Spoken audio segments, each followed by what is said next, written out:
People ask me all the time what it's like to raise my children on a boat in the islands. What can I say? It's a learning experience for all of us. My husband and I have spent a lifetime living on boats, so we're really quite comfortable with it. It's become second nature. The boats are really quite stable, and we have all the comforts of home. Well, almost. We've had to learn how to live without a microwave all over again. And just like at home, we stick to a routine as best we can. The boys, they get up and they get dressed, have some breakfast, and get pretty messy along the way. Brush your teeth, help clean up, the usual kind of stuff. Caleb likes to help with the dishes. Living on a boat, we have to conserve water as best we can, so we do our dishes in the salt water and then give them a freshwater rinse. The boys usually spend their mornings coloring, doing some puzzles, or reading books. We even have a DVD player for them so they can watch their cartoons. Then it's time to go play outside. The boat has safety netting all the way around. That's there more for my peace of mind than theirs.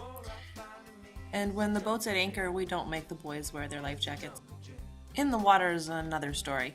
Mike has actually gotten to be quite a good little swimmer. He even goes tubing. Slowly, of course. He is only 4 years old. And Caleb loves to splash around in his little red tub. The sun is a huge consideration, and in the past 4 summers, Mike has only had 1 sunburn, and that was on his nose. When it comes time to sail, the boys don their life jackets. Micah especially likes to help pull up the mainsail. Well, at least he thinks he's helping. Most of the time we have calm waters and just enough wind for a nice comfortable sail. Instead of cars, we use dinghies and chase boats to get around. The red boat is Daddy's and the white boat is mine. And yes, the boys do know how to start the engines and drive the boats. It's funny, but most people seem to forget that we go to the islands to make a living, not just for vacation. We wouldn't be able to do this without our nannies, Andrea and Ellie. These girls are truly amazing. They're so good with the boys. They're attentive, they're patient. I really couldn't ask for better help. Because we operate a summer camp, one-on-one time is hard to come by. So we try to break away from the group as often as possible to have some family time. We like to take the boys hiking or spending the afternoon at the beach. The boys like to build sandcastles and then knock them down. But some of the best times we've had are when we really did nothing at all. The boys are really not shy at all. They love to meet new people, they like to explore, and comb the beaches for shells. They especially love the phone booth shower. Clothing optional, of course, but I really don't think anybody cares when it comes to these two. The mom in me loves that the boys are constantly learning and they don't even realize it. We also participate in a turtle tagging program. Micah even got to hold this little guy before we released him. We try to wind things down a bit in the afternoons. All that sun and fresh air can really take a toll on you day after day. They fall asleep in some of the funniest places. But hey, they're sleeping, and it's finally quiet. When Caleb was a newborn, we could rock him to sleep in his hammock. Unfortunately, he's outgrown that.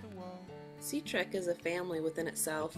Most of our staff members started out as students, so they've been around for years. We've watched our students mature into young adults, and they've in turn watched our babies grow into kids. They know and love our staff as a part of their own family. Grandma's even there part of the summer. Getting to the islands is an all-day excursion. The boys have actually gotten pretty comfortable with flying. Micah likes to read the safety instructions, while Caleb loves to look out the window. Their favorite leg is the 9-seater from Puerto Rico. What is the BVI to me? It's good people, rich culture, and setting the stage for lifelong learning for my boys to dream, explore, and discover. Night's closed its eyes, but you can't rest your head. Everyone's sleeping all through the house. You wish you could dream, but forgot to somehow. Sing this lullaby to yourself